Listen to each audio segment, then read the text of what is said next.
L'une des raisons de l'insécurité au Congo, c'est l'absence d'État. L'absence d'État fait que c'est la jungle. Et quand on a une jungle, kimwe mu bituma hama imvururu muri Kongo nuko nta leta ihari. Ukubura kwa leta bikigira ishamba. Mu gihe ufise ishamba kandi ibindi bihugu byose by'ibibanyi bifise leta, ibi bituma ibisuma by'izo zindi leta vyiyizira aho hari ishamba. Et quand notre premier objectif, c'est refonder l'État. Et l'État est constitué de 4 piliers. Intego yacu ya mbere nukurema leta. Kandi leta igizwe n'inzego zine: igisirikare, igipolisi, ubuyobozi n'ubutungane. Igisirikare cacu nakavuyo gusa, naho muguma mucita igisirikare ca leta ngo ni FARDC. Nous avons toujours réclamé un dialogue, une solution politique, mais on nous le refuse. Et quand twebwe twifuza kuva kera ibiganiro, inyishu ya politike gusa ntibatwemerera. Mu gihe batwica, mu gihe baduteye, mu gihe baguma babomora ibidukikije, twebwe turigwanako. Nous sommes ouverts à tout dialogue, mais nous ne voulons pas l'hypocrisie dans le dialogue. Turuguruye ku biganiro byose, gusa ico tudashaka n'ubujyajya mu biganiro. Ibiganiro nabo tugwana nabo, ntidushaka ibyijya nino hariya na hariya. Oya, ntabwo tubiri mu ivyo. Ibyo ntibituraba. Ikiroberi ca M23 mu buseruko bwa leta iharanira demokarasi ya Kongo gize cyamaze kwinjira Bukavu, umugwa mukuru w'intara ya Kivu yo mu bumanuko, ukaba kandi umuji ugira kabiri mu bunini muri Kongo yose y'ubuseruko. Corneille Nangaa, umukuru w'urunani bitiriye uruzi runini cyane rwa Congo River Alliance canke AFC mu ncamake, n'aba baroberi ba M23 barimwo, yabwiye ikimenyesha makuru c'abongereza Reuters kingwanyi ziwe zamaze kwinjira mu mugwa mukuru w'intara ya Kivu y'ubumanuko Bukavu ku mugoroba w'uyu wa gatanu heze, kandi ko bakomeza gushika bafasha umuji wose wa Bukavu. Izi ngwanyi zirerwe n'igihugu cy'u Rwanda zibandanya zigarurira uturere, naho imiryango mpuzamakungu iguma yinginga guhagarika ingwano, nyabuna bagashira imbere ibiganiro. Abantu ibihumbi amajana baramaze guteshwa izabo mu ndwi nkeyi gusa ziheze bitewe n'izi ntambara. Umuryango w'ibihugu byunze ubumwe ONU uvuga ko abarenga ibihumbi 4 bamaze kwasiga ubuzima. Ukwezi guheze iki kiroberi kigwiriyemwo ubwoko bw'abatutsi kandi kigafashwa n'u Rwanda cafashe umuji wa Goma, umuji ngirakamaro cyane muri kano karere gakungahaye cyane ku mabuye y'agaciro mu buseruko bwa Kongo. Leta ya Kongo yagiriza u Rwanda kubiba akajagari mu karere kugira ngo bungukire ku butunzi bwayo, yamara u Rwanda rurabihakana.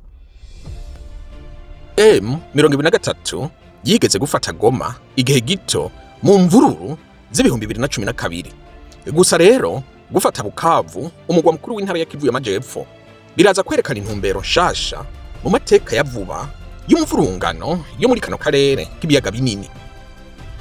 Uyu muji uhana urubibe n'u Rwanda uri ku mpera y'Amajepfo y'ikiyaga Kivu, kandi n'inzira ikomeye yo gucamwa mu bucuruzi bw'amabuye y'agaciro bwo mu karere.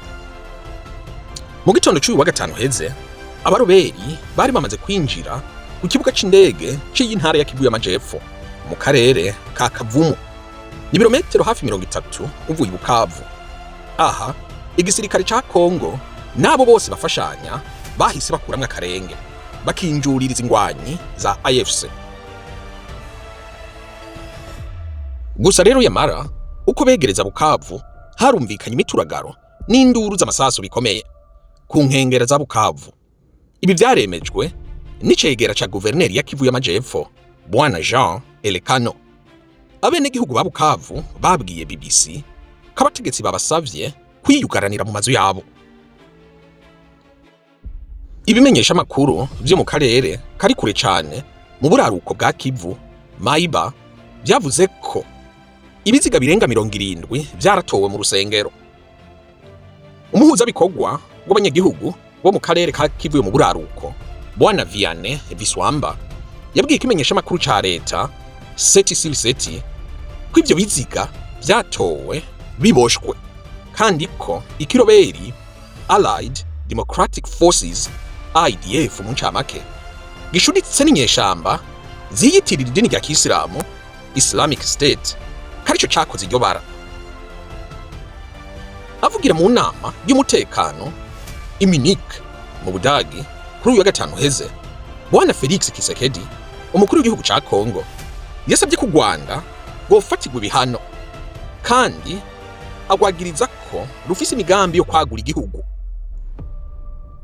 Bwana Felix Tshisekedi yaragize ati, ntabwo tuzofata twemeye ko ubutunzi bwacu buguma bwibwa ku nyungu z'ibihugu by'amahanga bifashijwe nabo barira mu kajagari. Aha mwibuke ko co kimwe no ku Rwanda rwagirizwa gufasha M23 ruranagizwa kandi ko rwarungitse ingabo isinzi ku rugamba muri Kongo. Gusa ibi byose u Rwanda rwabihakana. Umukuru w'igihugu cy'u Rwanda Bwana Paul Kagame yavuze ko iki gihugu ciwe gishira imbere n'umutekano w'igihugu. Aha yaravuze ko u Rwanda rwama ruri mu kaga ka FDLR, ikirobere c'abahutu gicumbitse mu mashamba ya Kongo. Paul Kagame yariyamirije kandi iterabwoba ry'ibihano bofatira u Rwanda. Aya makuru yo kwinjira i Bukavu ya M23 aje mu gihe abakuru b'ibihugu by'umugabane wa Afrika bahuriye kuri uyu wa gatandatu i Addis Abeba muri Ethiopia ku cicaro c'umuryango w'ubumwe bw'ibihugu bya Afrika, African Union. Umuyobozi wa komisiyo y'umuryango w'ubumwe bwa Afrika Bwana Musa Faki Muhammad yavuze ko guhagarika intambara bibwirizwa gukurikizwa. Yongera ko kamasekeza y'igisirikare katari yo muti wiza imvururu. Bwana Musa yaragize ati, hariho ishaka n'ubushake rusangi muri Afrika ubu kuri kino kibazo. Ndizeye ko tuzoshobora guhagarika intambara vuba bishoboka, nuko amahoro asesekare. Igihugu c'u Burundi gisanzwe gihana urubibe na leta iharanira demokarasi ya Kongo n'u Rwanda vyemezwa ko kimaze kurungika ingabo hafi 10,000 muri Kivu y'Amajepfo mu gufasha ingabo za Kongo. Gusa amasanamu arashobora kwemezwa neza yarerekanye zino ngabo z'u Burundi ziriko zikinjura zihunga umuji wa Bukavu. Izi ngabo z'u Burundi zaragwanye bikomeye n'iki kiroberi ca M23 mu minsi mike iheze mu misozi irebana n'ikiyaga Kivu. Byavuzwe ko zashoboye gusubiza M23 inyuma ziyibuza kurengana. Umukuru w'igihugu cy'u Burundi Bwana Evariste Ndayishimiye avugira mu gisagara ca Bugabira mu ntara ya Kirundo iri ku rubibe n'u Rwanda kuri uyu wa kabiri uheze yaragize ati, uzotangura kudutera natwe tuzomutera. Yongera ko ku Rwanda ari umubanyi mubi. Bwana Neva yari yavuze mu ntango z'uku kwezi kafise impungenge kizi mvururu mu buseruko bwa Kongo zishobora kuzokwiragira mu karere. Ariko koko iyi ntambara igamije iki? Ese leta ya Kinshasa yobigira ihindurwe? Ese kirobere ca M23 coba gishaka kugira kano karere bariko bifatira igihugu cigenga? Ariko koko imvugo ikunda kuvugwa yampire hima yobigira igegweko canke biri cari bikavyo? Bandanye ukurikire The Megamind mu gihe turabira hamwe izi mvururu zajegeje Afrika yose. Kora subscribe aho hasi kugira ntuzuracikwa. Jewe ni Seti kuri The Megamind naho utaha. Imana itabare Kongo nabayo. Iki ndakibabwire ntimujya mu kondora zose. Muramatari yavuze ati umubanyi mubi. Murazi ko ariko araduhigira. Mugana aramaze kumugabisha. Uzotuvyoga tuzomuvyonga. Aho bitegura ntimugire ubwoba. Bajya turazinanye aho ndi mu Bugesera murazinanye kuva ku ntwaro ya Cami batigeze batunesha. Ubu dushobora